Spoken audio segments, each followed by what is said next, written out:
তিস্তা চুক্তি নিয়ে অনিশ্চয়তা থাকলেও প্রধানমন্ত্রী শেখ হাসিনার আগামী ভারত সফরেই সই হচ্ছে পদ্মা নদীর উপর প্রস্তাবিত গঙ্গা ব্যারাজ নির্মাণ চুক্তি। প্রকল্পটি বাস্তবায়িত হলে তিস্তার পানি নিয়ে যে সংকট হচ্ছে তার অনেকখানি কাটিয়ে ওঠা সম্ভব বলে মনে করছে দুপক্ষই। দেশের দক্ষিণ পশ্চিমাঞ্চলে শুষ্ক মৌসুমেও মিষ্টি পানি প্রবাহ বজায় রাখা, নদীর নাব্যতা সংকট নিরসন ও উপকূলীয় এলাকায় লবণাক্ততার সমস্যা দূর করতে 90 দশকে রাজবাড়ীর পাংশায় গঙ্গা ব্যারেজ প্রকল্পের পরিকল্পনা নেয় বাংলাদেশ। মন্ত্রিপরিষদে 2005 সালে প্রকল্পের নকশা অনুমোদনের পর পদ্মা নদীর উপর এই ব্যারেজ নির্মাণের সম্ভাব্যতা যাচাইও শেষ হয়েছে, কিন্তু ভারতের পশ্চিমবঙ্গ সরকারের আপত্তিতে এরপর আর কোনো অগ্রগতি হয়নি।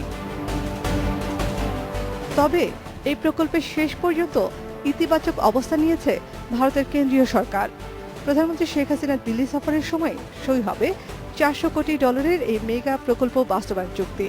পশ্চিমবঙ্গ রাজ্য সরকার বিরোধিতা করলেও চুক্তির বিষয়ে অনড় অবস্থানে ভারতের কেন্দ্রীয় সরকার।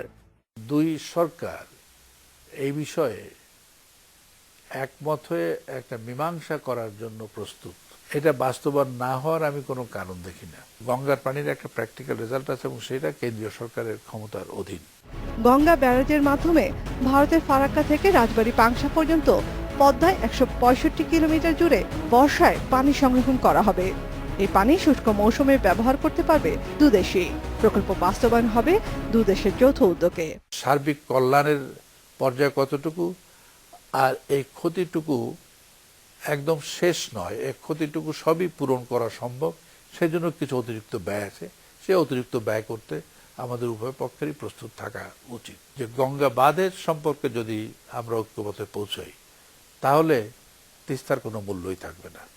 বিশেষজ্ঞরা বলছেন গঙ্গা ব্যারাজ হলে 12 মাসই পানি প্রবাহ নিয়ন্ত্রণ করা যাবে।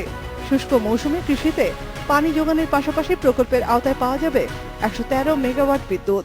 ভারতের পত্রপত্রিকায় যে কথাগুলো বেরিয়েছে টেকনিক্যালি এগুলো সত্য নয়।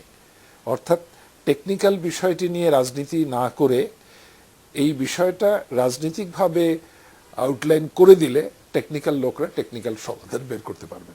এই প্রকল্পে অর্থায়নে আগ্রহ দেখিয়েছে চীন, জাপান ও Malaysia.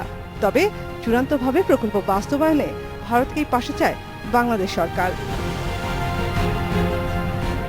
Nafiza Daula, Independent News, Dhaka.